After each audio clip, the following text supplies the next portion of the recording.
otherwise definition मा हेर्नु पर्यो भने mathematically हेर्नु पर्यो भने we say that if a linear system has output yn or y1n for x1n भन्ने सिग्नल इनपुट मा आउँदाखेरि त्यसले आउटपुट चाहिँ y1n दियो र x2n इनपुट भन्ने सिग्नल इनपुट मा आउँदाखेरि त्यसले आउटपुट y2n दियो अब त्यो सिस्टम त्यो बेलामा लिनियर हुन्छ यदि इनपुटमा त्यो दुईटा पहिला जे इन्डिभिजुअल इनपुट आथ्यो त्यो दुईटाको लिनियर कम्बिनेसन गर्दा जे सिग्नल आउँछ त्यो सिग्नल इनपुटमा दिए भने आउटपुट पनि के हुनुपर्छ त इन्डिभिजुअल आउटपुटको लिनियर कम्बिनेसन नै हुनुपर्छ in other words if the output for a linear combination of two or more signals is similar linear combination of individual output, the system is called linear system. So यसमा दुईटा property involved हुन्छ एउटा भनेको homogeneity.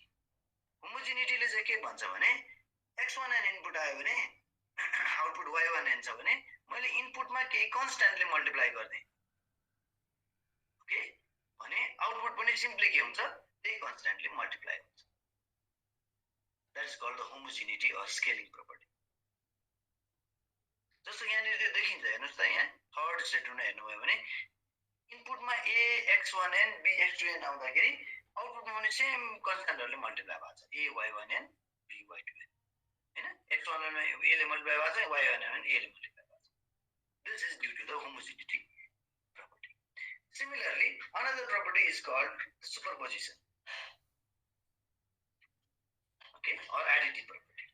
Superposition तपाईले धेरै पहिला पढिसक्नु भयो electric सर्किटमा पनि पढ्नु भयो होला यदि मोर वन भन्दा एक भन्दा बढी कजहरु छ भने त्यो सबैले दिने टोटल इफेक्ट भनेको इन्डिभिजुअल कजले दिने इफेक्टको सम हुन्छ भन्छ दैट्स कॉल्ड सुपरपोजिसन यहाँ पनि त्यही हो x1n ले दिने आउटपुट थाहा छ x2n ले इनपुट दिने आउटपुट थाहा छ भने x1n र x2n लाई जोडेर इनपुट दिए भने आउटपुट पनि के हुन्छ त y1n र y2n को सम नै हुन्छ जोडेर आउँछ that's called the additive property so if both of these properties are satisfied the system is called the linear system otherwise the system is called the non-linear system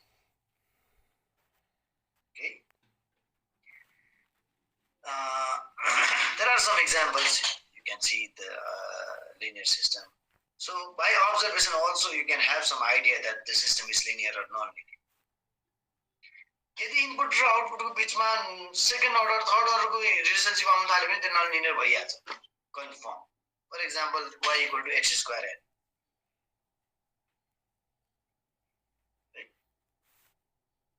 हेर्नु त input को र output को relationship first order को छैन second order को तर अर्को एउटा एक्जाम्पल हेर्नु भयो भने त्यहाँ y = xn + 2 भन्ने एक्जाम्पल हेर्नु भयो भने त्यो त हेर्दा लिनियर देखिन्छ y = mx + c जस्तो देखिन्छ but it does not satisfy the additive property we will see later on although that's the equation of line or a first order relationship that does not represent a linear system okay now there are few things to because sometimes in your question it has been asked to check a system is linear or not I have included some definite steps so that it is easier for you to follow now एकदम सजिलो छ अघि हामीले definition जे गरेको छ त्यही गर्ने हो मैले स्टेप्स चाहिँ एक्सप्लेन गरेन अघि एक्जाम्पल एउटा एक्सप्लेन गरिदिन्छु हामीलाई के चेक गर्नु पर्यो त yn = nxn भन्ने सिस्टम चाहिँ हामीलाई लिनियर छ कि छैन चेक गर्नु है त्यो फर्स्ट स्टेप चाहिँ के गर्ने त दुईटा इनपुट लिने र त्यसको लागि करेस्पोन्डिङ आउटपुट निकाल्ने अघि नै हामीले डिफिनेसनमा त्यही भनेको थियौं x1 को लागि आउटपुट कति निकाल्ने x2 को लागि आउटपुट कति निकाल्ने त्यही निकाल्ने so let us consider that x1n and x2n are two inputs the corresponding outputs are y1n and y2n y र n को x को रिलेशनशिप त हामीलाई थाहा छ नि हैन हाम्रो सिस्टमको लागि के हुँदो रहेछ output is input multiplied by n x1n input दियो भने आउटपुट n into x1n हुन्छ x2n इनपुट दिँदाखेरि आउटपुट के हुन्छ n into x2n okay यहाँनिर तपाईले याद गर्नुभयो भने this arrow represents the relationship between input and output है सो यसो देखियो भने के बुझिन्छ यो भनेको x1n इनपुट हुँदाखेरि आउटपुट y1n हो भन्ने बुझिन्छ है this arrow does not mean equal to x1n is not equal to y1n okay it simply means that for input x1n the output is भनेपछि दुईटा इनपुटको लागि हाम्रो आउटपुटहरु थाहा भयो के रहेछ त nx1n र nx2n अब हामी अहिलेको डेफिनेसन भने जस्तै यो दुईटा इनपुटको लिनियर कम्बिनेसन को रूपमा एउटा थर्ड सिग्नल एज्युम गर्छ so the linear combination third input चाहिँ के लियो त मैले x3n = ax1n + bx2n अब यति इनपुट दिँदाखेरि भएको आउटपुट कति हुन्छ निकाल्नु so when input is x3n output is y3n and by our definition of the system y3n should be equal to n times x3n n times x3n right but x3n is this so if you substitute that you will get this one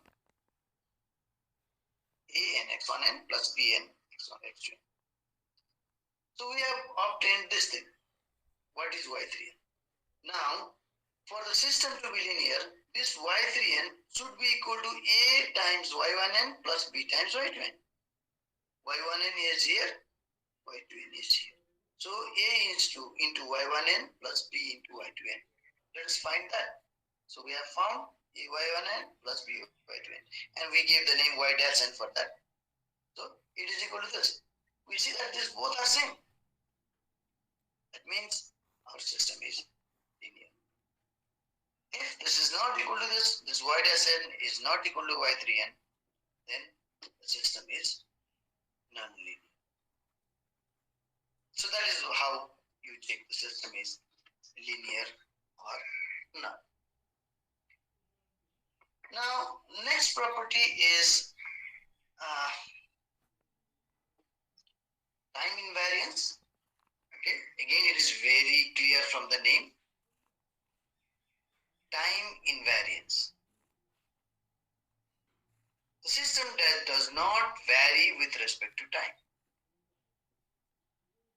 time अनुसार भ्यारी नगर्ने अरे त्यो भने के त सधैँ output same हुने भने हो र हैन we are not saying that output does not vary with respect to time we are saying that the system does not change with respect to time त्यो भनेको आज जे काम गरेको थियो भोलि पनि त्यही गर्नु पर्यो आज एम्प्लिफायरको काम गरेछ भने भोलि पनि एम्प्लिफायरकै काम गर्नु पर्यो भोलि मोडुलेटरको काम गर्नु भएन एडरको काम गर्नु भएन what the system does that does not change with respect to time okay that's what time invariance is now technically यसलाई कसरी मेजर गर्ने कसरी डिफाइन गर्ने okay जस्तो एउटा एम्प्लिफायर छ भने त्यसले मैले त्यसलाई आज एउटा गीत दिए एम्प्लिफाई गर्नलाई ठुलो बनाउनलाई साउन्ड बनाउनलाई त्यसले के गर्छ त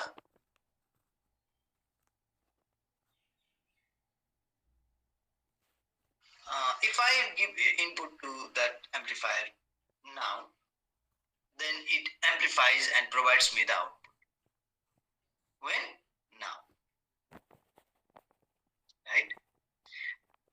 Now, for the same system, I give the same song as input tomorrow.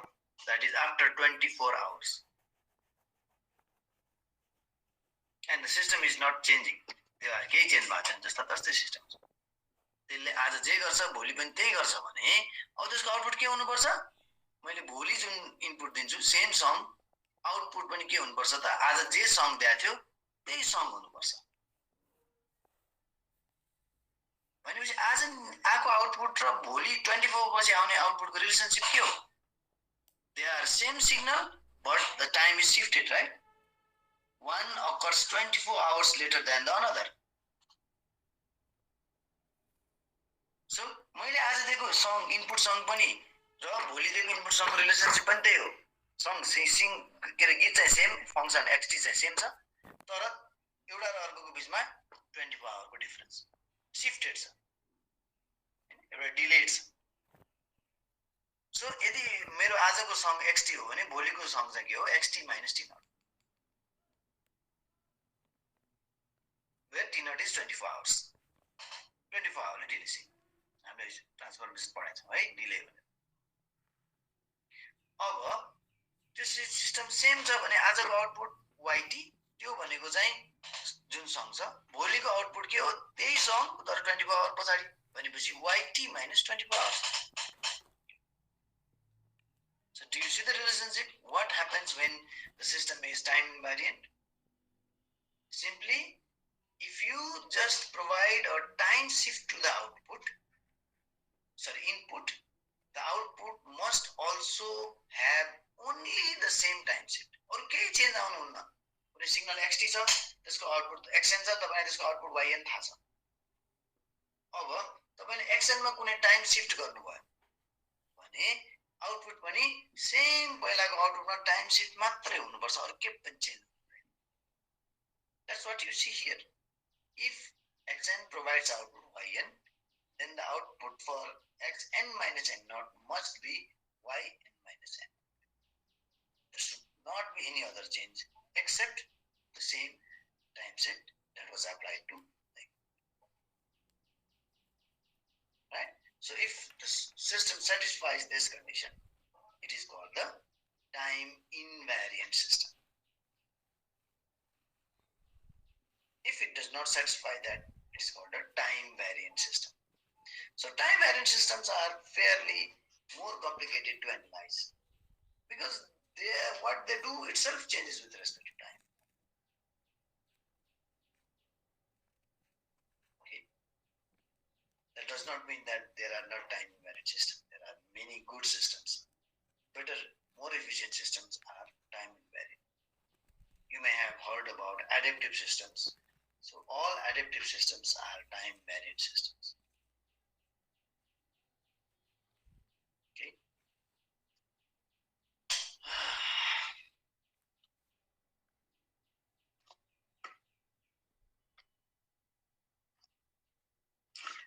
Okay, so here again is the step to check the time invariance, right? So simply के गर्ने त, एउटा XN कुनै इनपुट लिने, त्यो XN को लागि output कम्प्युट गर्ने, अघिको भने जस्तै। त्यसपछि नेक्स्ट इनपुट लिने, त्यो इनपुट हुने चाहिँ कति त, XN minus N0. So X dash N which is equal to XN minus N0, त्यसको लागि आउटपुट निकाल्ने। त्यो आउटपुट चाहिँ अघि नै निकालेको YN मा टाइम शिफ्ट N0 ले टाइम शिफ्ट गरेको सँग इक्वल छ कि छैन, त्यो हेर्यो भने हामी टाइम इन्भ्यारियन्स थाहा हुन्छ। जस्तै यहाँ मैले एउटा एक्जाम्पल दिएको छु है, त्यो एक्जाम्पल चाहिँ कन्टिन्युअस टाइमको लागि हो, but you can have a same logic understood from here. जस्तो एउटा कुनै सिस्टम गरे YT इक्वल्स टु X2T, यो भनेको कम्प्रेसिभ सिस्टम हो है, हामीले टाइम कम्प्रेसन पनि स्केलिङ पनि पढाएको छ। यसले के गर्छ भने सिग्नललाई हाफमा कम्प्रेस गर्छ। जस्तो यो सिस्टमलाई इनपुटमा यस्तो आयो, पल्स आयो भने त्यसको ठ्याक्कै के गर्छ, यसले सिम्पली हाफमा कम्प्रेस गरेर यस्तो सिस्टम आउटपुट सिग्नल आउटपुट दिन्छ। So if XT is equal to this is the output YT. अब मैले अघिको इनपुटमा टाइम शिफ्ट गरे, यसलाई सारे, यस्तो देखिन्छ, 2 ले सारे, 2 ले यता राइटपट्टि शिफ्ट गरे भने इट लुक्स लाइक दिस है। अब यो सिस्टमको आउटपुट के हुन्छ त, यदि इनपुट यस्तो आयो भने यसले त जहिले पनि कम्प्रेस गर्ने हो हाफमा, यसले कम्प्रेस गर्यो भने उ यस्तो हुन्छ हैन, O भनेको 2 मा आउँछ, 0 0 हुनेपर्छ, फेरि हाफ भयो, कम्प्रेस चाहिँ गर्यो हो। सो हेर्नु त, this is the output for the shifted input. अब यदि यो सिस्टम टाइम इन्भ्यारिएन्ट छ भने output for the shifted input should be equal to shifted output. यो पहिलाको आउटपुट जे थियो त्यसलाई शिफ्ट गर्दाखेरि यो सँग बराबर आउँछ कि आउँदैन त, भनेको मतलब यसलाई 2 ले शिफ्ट गरेर हेरौँ, 2 ले राइटपट्टि यस्तो आउँछ, यो सेम छ त छैन। So this is not time invariant system. Is a time variant system. त्यही भएर यहाँनिरको एक्जाम्पल हेर्नुभयो भने y इक्वल टु mxmn यो सिस्टम के भन्छ time variant system time invariant system. Okay next stability.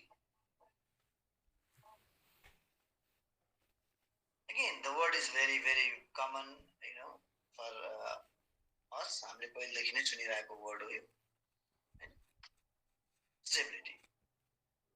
यसो भएन रे गभर्मेन्ट स्टेबल भएन. So what is stability in technical words? त्यो पनि तपाईले धेरै पढिसकेको सुनिसकेको. जहिले पनि स्टेबिलिटी पढाउनु पर्यो भने मास्टरले के भन्छ, हेर त बाउ यो यसरी कहाँ एउटा डस्टर देखाएर यसरी हेर्नु न ल, यहाँ ठुलो किताब छ अरे, ल हेर्नुहोस् यो पनि अड्या छ है, हल्लिरहेछ है, हल्लिरहेछ, स्टेबल छैन नि है, ल हेर्नु त यो अब यो स्टेबल छ नि है, त्यही त बुझ्छु नि हामी पनि. मेजर चाहिँ के हो त technical numerical quantification. So general definition चाहिँ के भन्छ भने, यदि स्मल चेन्ज इनपुटमा आउँदाखेरि आउटपुटमा चाहिँ लार्ज चेन्ज आयो भने त्यो सिस्टम अनस्टेबल सिस्टम भन्छ. Small deviation in input causes a large deviation in output. पहिला इनपुटमा 2 दिँदाखेरि आउटपुट 5 आइरहेको थियो, अब इनपुटमा 2.1 दिँदाखेरि आउटपुट चाहिँ 10 लाख आयो. That's the nature of unstable system. If a small deviation or change in the input only causes small deviation in the output, that is called a stable system. Again, there is a problem. How much change is small change? Right? How much change is small change? Input ma कतिसम्मको change आउँदाखेरि त्यसलाई small change आएको भन्ने हो. Right? So still that is not a quantitative definition. That's a qualitative definition. So to measure the stability, there are several parameters defined, quantitative parameters defined, and the most common one that is used in case of systems or in signal processing is called the BIBO stability. Bounded input, bounded output. That says that a system can be called a BIBO stable system if all bounded inputs lead to bounded output. Input bounded भएसम्म चाहिँ output bounded नै हुनु पर्यो रे. अब इनपुटै bounded भएन भने त सकियो. अब कसोस् घरलाई बलियो घर भन्ने, स्टेबल घर भन्ने, सानो भुइँचालोहरूले हल्लाएन भने अब 20 रेक्टर स्केलको आम त जे बनाए पनि ढल्छ होला नि त. सो यदि इनपुटै अनबाउन्डेड भयो भने आउटपुट त के हुन्छ त्यो टेन्सन भएन. तर जबसम्म इनपुट चाहिँ बाउन्डेड हुन्छ आउटपुट पनि बाउन्डेड नै हुनुपर्छ, तब त्यो सिस्टमलाई BIBO स्टेबल सिस्टम भन्न सक्छ. अब एउटै मात्र क्वेशन बाँकी रह्यो, what do you mean by bounded inputs or what do you mean by bounded signal. यदि कुनै सिग्नलको भ्यालु यो भन्दा बढी जाँदैन भनेर कन्फर्म गर्न सकिन्छ, त्यो भ्यालु जति पनि हुन सक्छ, भेरी बिग ठुलो पनि हुन सक्छ, तर यो भन्दा बढी कहिले पनि हुँदैन भन्न सकिन्छ भने त्यसो सिस्टमलाई सिग्नललाई बाउन्डेड सिग्नल भनिन्छ. जस्तो उ यस्तो लेख्न सक्नु पर्यो, mod of x n is always smaller or equal to bx. bx भन्ने भ्यालु भन्दा कहिले ठुलो हुँदैन. bx कति can be 10, 20,000, million, 10 million, billion, finite value हुनु पर्यो त्यो bx. कुनै एउटा फाइनाइट भ्यालु भन्दा माथि कहिले पनि जाँदैन भनेर स्पेसिफाई गर्न सकिन्छ भने त्यस्तो इनपुटलाई सिग्नललाई भन्छौँ बाउन्डेड सिग्नल, बाउन्डेड इनपुट. भनेको मतलब यदि सिग्नल चाहिँ इनपुटमा त्यस्तो बाउन्डेड सिग्नल आउँछ कुनै पनि प्रकारको भने आउटपुट पनि सधैँ बाउन्डेड नै हुनुपर्छ. त्यो भयो भने त्यो सिस्टम हामी भन्छौँ stable system. If some bounded inputs may result in unbounded output, the system is called the PIVO unstable system. Right? So invertibility, a very easy system invertible छ कि छैन? इन्भर्टिबल भने के सिस्टमले गरेको काम उल्टाउन सकिन्छ कि सकिन्छ? कुनै सिस्टमले इन्टिग्रेट गर्छ भने त्यसको अपोजिट सिस्टम भने के हुन्छ? डिफरेन्सिएट. यदि कुनै सिस्टमले गरेको अपरेसन चाहिँ उल्टाउन सकिन्छ, उल्टाउनलाई पनि कुनै सिस्टम युज गर्नु पर्यो नि त, right? So it means if we can construct another system which takes the first system's output as input, पहिलो सिस्टमले जे आउटपुट दिएको थियो त्यो आउटपुट इनपुटको रूपमा लिने र आउटपुट चाहिँ के लिने त फर्स्ट सिस्टमको इनपुटमा जे थियो त्यो आउटपुट निकाल्ने अर्को सिस्टम बनाउन सकिन्छ भने त्यस्तो सिस्टमलाई इन्भर्टिबल सिस्टम भन्छ. किनभने त्यो सिस्टमले गरेको काम त उल्टाउन सक्यो नि, अरू काम युज गरेर, अर्को सिस्टम युज गरेर. So if an invertible system or inverse system is possible to construct for any system, that system is called a invertible system. When it's inverse system possible हुनलाई कन्डिसन के हुन्छ? कस्तो system inverse system बनाउन सकिन्छ? यदि इनपुटमा फरक फरक signal आउँदाखेरि फरक फरक आउटपुट आउँछ भने त्यस्तो सिस्टम इन्भर्टिबल हुन्छ. किन? Because looking at the output we can say that what was the input. तर यदि सिस्टम यस्तो छ जसमा दुईटा फरक इनपुट दिँदाखेरि पनि सेम आउटपुट आउँछ भने अब आउटपुटलाई हेरेर इनपुट के थियो पत्ता लगाउन सकिन्छ त? सकिन्छ. Because that output may have been due to more than one inputs. So looking at the output, if we cannot uniquely determine the input, the system is non-invertible. त्यसको लागि के हुनु पर्दो रहेछ त? Unique input should generate unique output. जस्तै एउटा square गर्ने सिस्टम छ, आउटपुट चाहिँ इनपुटको स्क्वायर हुने, yn equal to x square. अब एक्सन दिँदाखेरि पनि त्यही आउटपुट आउँछ, x माइनस एक्सन दिँदाखेरि पनि त्यही आउटपुट आउँछ. भनेपछि त्यो आउटपुट मात्र हेरेर त्यो एक्सन थियो कि x माइनस एक्सन थियो भने पत्ता लगाउन सकिन्छ? सकिन्न. त्यसको कसरी इन्भर्ट गर्ने? So यो सिस्टमको इन्भर्स पोसिबल छैन.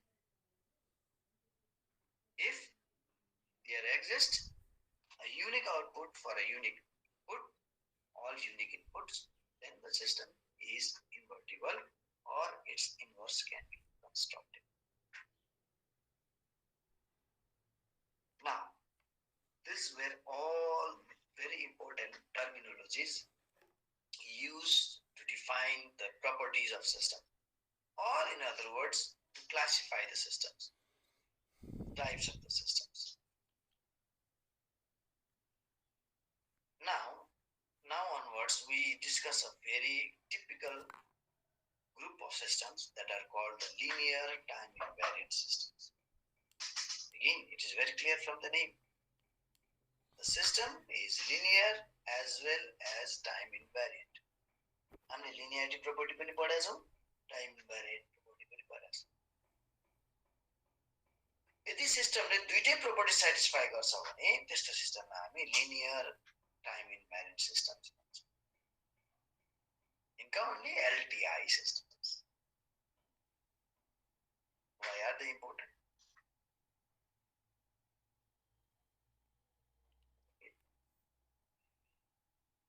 Two reasons are there. First is many common systems are LTI systems, both linear and time invariant.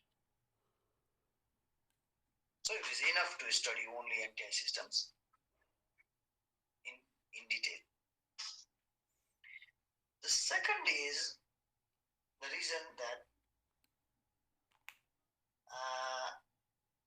as a first course in signal processing, or as a fundamentals in signal processing, fairly difficult to analyze nonlinear as well as time variant system, where their representation becomes much more complicated. Okay. So if you study in master's advanced concepts and DSPs, you will certainly study adaptive systems, which are time variant systems. Similarly, you will also study several nonlinear systems. Okay, so that's why we study LTI systems. One very typical thing about LTI system is that they are completely represented or characterized by the thing called the impulse response. LTI सिस्टममा चाहिँ impulse response भन्ने कुरा थाहा भयो भने त्यो सिस्टमको सबै कुरा थाहा हुन्छ. What is impulse response? Impulse response is the response of the system to the unit impulse signal. The figure मा देखिरहनु भएको छ. एउटा LTI सिस्टम रहेछ, लिनियर र टाइम इन्भ्यारिएन्स दुईटा प्रोपर्टी सेटिस्फाई गर्ने. त्यसलाई इनपुटमा एउटा डेलियन दिएछ. डेलियन भनेको हामीले हिजो अघिल्लो लेक्चरमा पढेको युनिट इम्पल्स सिग्नल है. त्यो युनिट इम्पल्स सिग्नल चाहिँ त्यसको इनपुटमा आएछ. त्यसले के आउटपुट त दिन्छ. इनपुटमा कुनै सिग्नल आएपछि let us call that output is HN. जे आउटपुट आउँछ त्यसलाई चाहिँ हामीले एचएन भन्यो. हो, यो एचएन भनेको नै त्यो सिस्टमको impulse response. The output of the system for a unit impulse signal as its input is called the impulse response. अब इम्पल्स रेस्पोन्स चाहिँ कुनै सिस्टमको थाहा भयो भने त्यो सिस्टमको सबै कुरा थाहा हुन्छ रे. त्यो भन्नु चाहिँ भने मतलब चाहिँ के हो भने, if you know what is the output of the system when unit impulse signal is the input, you can find the output of the system for any other input. डेलियन इनपुट दिँदाखेरि आउटपुट के आउँछ त्यो तपाईलाई थाहा छ भने अरु कुनै पनि सिग्नल इनपुट दिँदाखेरि आउटपुट के आउँछ त्यो निकाल्न सकिन्छ. भनेपछि त त्यो एचएन भन्नेको एउटा सिस्टमको यो सिस्टमको एचएन यति हो भनेर दिएपछि सकिन्छ नि त. Now you can compute the output for any provided input.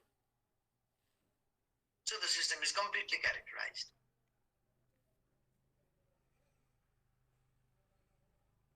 Okay. So it's okay, can be characterized, can be represented, or output can be computed. But how? Here the equation is the output is always equal to, for LTI systems, okay, whatever we are saying is for LTI systems. The output of an LTI system for a provided input xn is always equal to convolution between its input and its impulse response. Okay?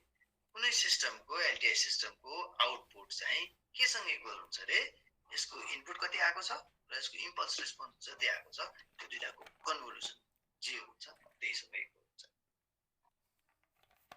What is convolution? Convolution is just a mathematical operation like addition, subtraction, integration, differentiation, right? Multiplication, division. तिनीहरु जस्तै कुनै के हो त mathematical operation, which is defined like this. Convolution between two signals xn and hn is defined as summation from minus infinity xk hn minus k.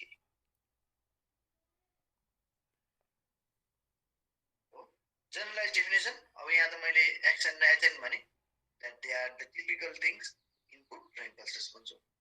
तर convolution भनेको हाम्रो लागि मात्र इम्पोर्टेन्ट होइन. This is a general mathematical operation, so you can define it for any two input signals xn र yn. So convolution between xn and yn भन्यो भने that is equal to summation k equal to minus infinity xk yn minus k. हामीलाई चाहिँ कन्भोल्युसन किन important भएको? Because the output signal is equal to convolution between input and impulse response. भनेपछि हामी चाहिँ जहिले पनि कन्भोल्युसन के गर्छौं? इनपुट सिग्नल एक्सन को र एक्सन इम्पल्स रेस्पोन्स एक्सन र त्यो दुईटाको कन्भोल्युसन निकाल्यो भने जे आउँछ त्यो चाहिँ के त आउटपुट सिग्नल yn सँग इक्वल हुन्छ. So we saw that why impulse response is important and how it is used to represent or to characterize an LTI system. But where is the proof? Why do you believe? How do you know that output is equal to convolution between input and impulse response? Okay. So let's see it in a very brief. If you remember, while starting unit impulse signal, I had said that any signal action can be represented as weighted and sum of weighted and shifted impulses. कुनै पनि सिग्नललाई weighted and shifted impulses को sum को रूपमा express गर्न सकिन्छ अरे. त्यो भनेको let us say with an example, I'll do it in very short. So this is an Excel day. जस्तो पनि हुन सक्छ है, यस्तो रहेछ Excel. Okay. So Excel चाहिँ यस्तो रहेछ अरे. अब यो सिग्नल्सहरु हेर्नुस् है, मैले डिफरेन्ट सिग्नल्सहरु बनाएको छु. यो फर्स्ट सिग्नल भनेको चाहिँ के त सबैमा 0 तर n equal to -2 मा चाहिँ एक्सन को जति भ्यालु छ त्यति. So similarly यो सिग्नलमा के छ सबैहरु 0 तर n equal to -1 मा एक्सन को जे भ्यालु छ त्यति. अरु त सबै 0. So similarly I have made other signals also. प्रत्येक स्याम्पल को लागि यस्तो एउटा सिग्नलहरु बनाउन सकिन्छ. अब यो सिग्नल यसो हेर्दा डेल एन सँग सिमिलर भयो नि है. डेल एन मान के हुन्थ्यो त? एउटा मात्रै मा 1 हुन्थ्यो अरुमा 0 हुन्थ्यो. कहाँ 1 हुन्थ्यो? n equal to 0 मा 1 हुन्थ्यो अरु सबैमा 0 हुन्थ्यो. त्यो भयो भने डेल एन हुन्थ्यो. अब डेल एन र यसमा फरक चाहिँ के छ? यसमा 0 मा 1 हुन्थ्यो, यसमा -2 मा 1. भने त्यो शिफ्टेड छ है. हो? यो शिफ्टेड. डेल एनलाई शिफ्ट गरे हो. कतिले 0 बाट -2 मा पुगेछ भनेपछि यो भनेको 2 ले लेफ्ट तिर. So it is del n plus 2. Another difference is del n को त n equal to 0 मा 1 को भ्यालु हुन्थ्यो त. शिफ्ट गर्यो भने n equal to -2 मा 1 हुनु पर्यो नि. -2 मा 1 हो र होइन. -2 मा चाहिँ xn को जति भ्यालु थियो त्यति. भनेपछि -2 मा भ्यालु कति? x -2. Because xn को n equal to -2 मा भ्यालु भनेको कति? x -2. So यो भ्यालु चाहिँ कति त? x -2. भनेपछि इम्पल्सलाई स्केल पनि गर्नुपर्ने रहेछ एम्प्लिट्युड. त्यो भनेको x -2 को त्यो भ्यालु हो x -2 भने त्यसले मल्टिप्लाई गर्ने. So the name of this signal is x -2 del n. त्यसैगरी यो हेर्नुभयो भने -1 मा छ. So del n plus 1 हुन्छ र भ्यालु चाहिँ के छ इक्वल हो x -1. Similarly this is x0 because it is at n equal to 0. यसको भ्यालु चाहिँ 0 मा त्यति र शिफ्ट गर्नु परेन किनभने यो 0 मा छ. इनरको लागि n -1 हुने हो किनभने 1 मा शिफ्ट भएको छ. स्केल चाहिँ कति भ्यालुले x को 1 मा जति भ्यालु छ त्यति. है. सो यसरी प्रत्येक स्याम्पलको लागि बनाउन सकिन्छ. तपाईले नोट गर्नुभयो भने के देख्नुहुन्छ भने यो सिग्नल्सहरु जुन भ्यालुमा नन जीरो छ यो भ्यालुमा अरु सबै सिग्नल फेरि के छ? 0 छ. भनेपछि -2 मा नन जीरो हुने यो मात्रै हो, -1 मा नन जीरो हुने यो मात्रै हो. अरु सबै भ्यालुहरु के छ? 0 छ. सो यो सबै यस्तो मैले जोडे भने के आउँछ? यही सिग्नल आउँछ. So I see that xn is equal to this plus this plus this plus this plus this plus and so many that can be found from. भनेपछि इनर एड गर्नुपर्ने छ x -2 del n plus 2, x -1 del n plus 1, x0 del n, x1 del n minus 1. हो? अब यो कतिलाई? for -∞ to ∞. यता जाँदै गर्नु पर्यो -2 -3 -4 ∞ सम्म यतापट्टि जाँदै गर्नु पर्यो del n plus 1 n plus 2 n plus 3 up to del n plus infinity. So यो expression like compact मा लेख्यो भने you will see like this x k equal to -infinity x k del n max. हेर्नु त पर k को value 0 राख्नु भयो भने x0 del 0 आउँछ उही आउँछ k को भ्यालु 1 राख्नु भयो भने उही आउँछ k को भ्यालु -1 राख्नु भयो भने यो आउँछ. So this expression gives you xn because you सबै जोड्यो भने आउने भनेको यो. So we see that any signal xn can be expressed as a sum of scaled or weighted and shifted unit impulse signals, right? So this is the basis of convolution sum. Convolution sum को basis चाहिँ यो.